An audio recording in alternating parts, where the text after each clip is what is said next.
a record of the delightful piece they're going to play this evening. A second glance through the looking glass to ponder. Who are you? Who are you? Haptic Lab. Haptic Labs. Are you Je ne sais pas. Merry Christmas, Merry Holidays, Tristan. Merry Christmas! just still cultivate that childlike, exciting. What are you grateful for this year? Appreciation of everyday life, right? The thing What that are you I'm really grateful grateful for this for year? in our time together, in our time abroad, is that we've just been able to have a lot of time to pause and think and reflect,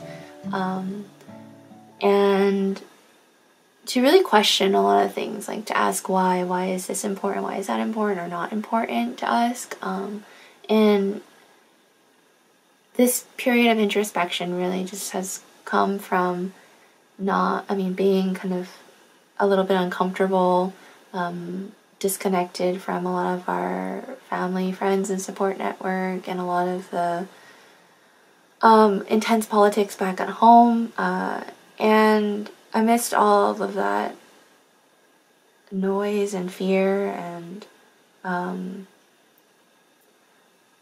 lot of fear that's going on, is that we've been able to try and cultivate more quiet time to just think about life, meaning, and what we can really do to create change, starting with cultural change, starting with ourselves, starting with questioning a lot of the norms and social expectations of, like, for example, like one big thing that we've been thinking about is the notion of success. So for you, what does success mean? Overcoming and superseding your own expectations for yourself. So I think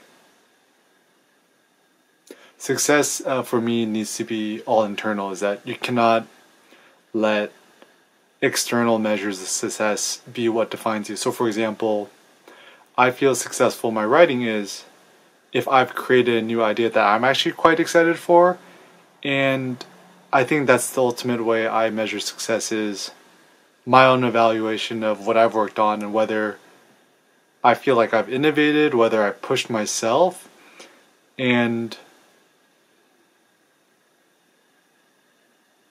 success as a combination of hard work and a feeling of self-satisfaction and achievement that I've pushed myself a little bit further. So like, even if I could push my photography or my thinking or my art even 1%, to me that's success.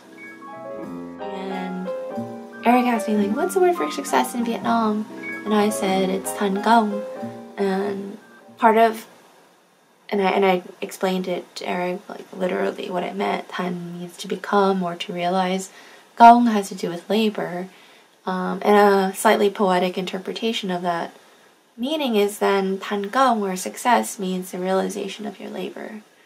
And I think in American English, we often,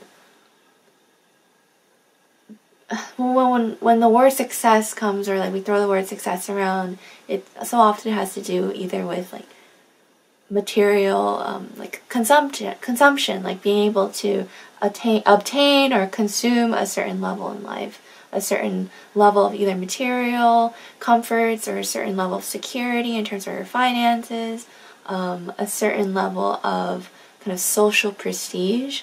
So a lot of the meaning, I think, of success in American culture has to do with a social prestige recognition, or the ability to obtain some type of kind of material level of comforts. The problem with that is that so much of success is socially or externally determined rather than internally determined, and our interpretation, our poetic interpretation of the Vietnamese notion of thành công has to do at the root of it with your labor, with your work, with your effort, with your attempt, with this French notion of like an essayer, an attempt at something. And it's when it becomes realized, brought into reality, whether it be like for me, this is really useful in thinking about making these artistic small attempts, is that like I can write a line of poetry, or I can write a line for my dissertation, or make a 5-second part of a film, and in that sense that's a small realization of my labor. It's a small attempt at success, and that's all. I mean, and I think it's quite beautiful and empowering to think that way, rather than somewhat of these like socially determined abstract notions of like success that's kind of like outside of our control.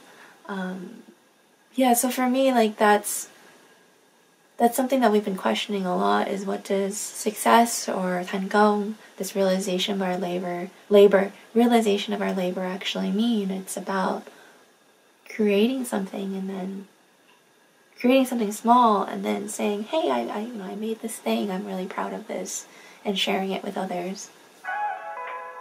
To creatively experiment, I think it comes down to beginner's mind or child's mind, where you're not held back by the past, what other people have done before. I think the issue is a lot of photographers and artists compare themselves to others, like, oh, that person's already done it, but they've done it better than I have. And they become discouraged because you're comparing yourself to these giants or these masters, and it becomes quite suffocating. I think the truth is, if you have a beginner's mind or a child's mind, you're actually not that concerned of being successful or whether have other people like your work or not. A child makes something for the sake of making it, and then they have fun doing it, and it brings them joy. And so I think, at least for myself in my photography and the things I do, I try to treat it like it's the first time I ever did it. So even when I'm out shooting street photography, if I shot the streets for the first time, what do I find interesting and what do I enjoy? And how would I not let concepts of technique, traditional ways of doing something, not cloud my judgment? And I think this is what happens with experts. This is called the expert's trap, where your mind becomes fossilized because you're so rigid and stuck in doing things the way you're normally used to doing it. And so being a child, it's like having a flexible mind, of being adaptable, of trying things new that other people haven't done before. And I think it ultimately comes down to being anti-dogma, to be non-dogmatic, to do what makes sense to you and not look to others for approval. When you start a new creative project, how do you approach it? Honestly, I think I have to turn off my brain a little bit.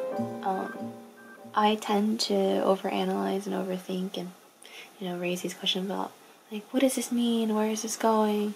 Even for this film, it took us a while to get started, because I was like, what's the purpose of this film? Like, where is it going? How am I going to edit it? Like, what's the tone? Are people going to think we're just self-centered people who, like, only care about talking about ourselves? And what's the motive? Like, how do we want to empower other people? So, like, I was just so overwhelmed, even starting this film, just because I was, like, in my head a lot. And I think that's what actually obstructs the creative process, is that when we're using our brain to analyze, and analyze, like, what this all means, and also to channel our fears. It's the fears of where or how a creative product or a creative piece will get interpreted that inhibits our creative process. And one of the ways that I approach and strategize how to just make something and not overanalyze it is to remind myself that, first of all, this is just an experiment. It's a little test. It's not who I am. It's not me. It's not my entire life's purpose, but I'm just making it to see. And that's something that's really beautiful. It's like, I'm just doing it to see how it might look like. Like, I'm just making this thing because I want to see what happens. And in that way, for me, I'm detaching what I make, or my work, or my creative piece, from who I am, just for the moment, just so that I can, like, create it and make it.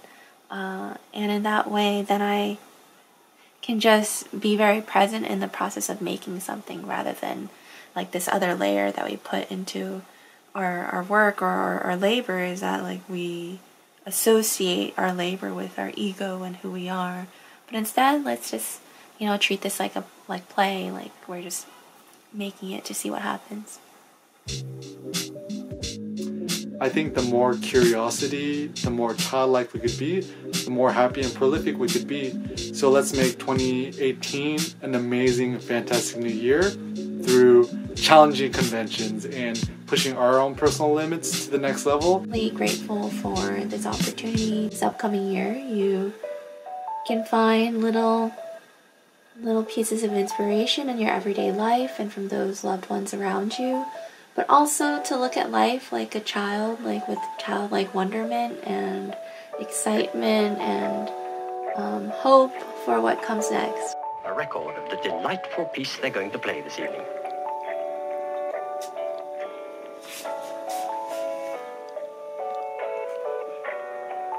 She's like, this is the life.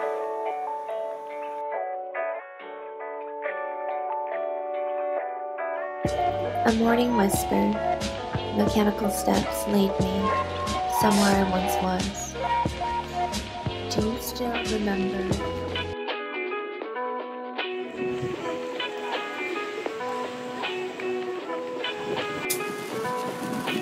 Walk swiftly, a second glance, and it turns a little glass with wonder. Who are you?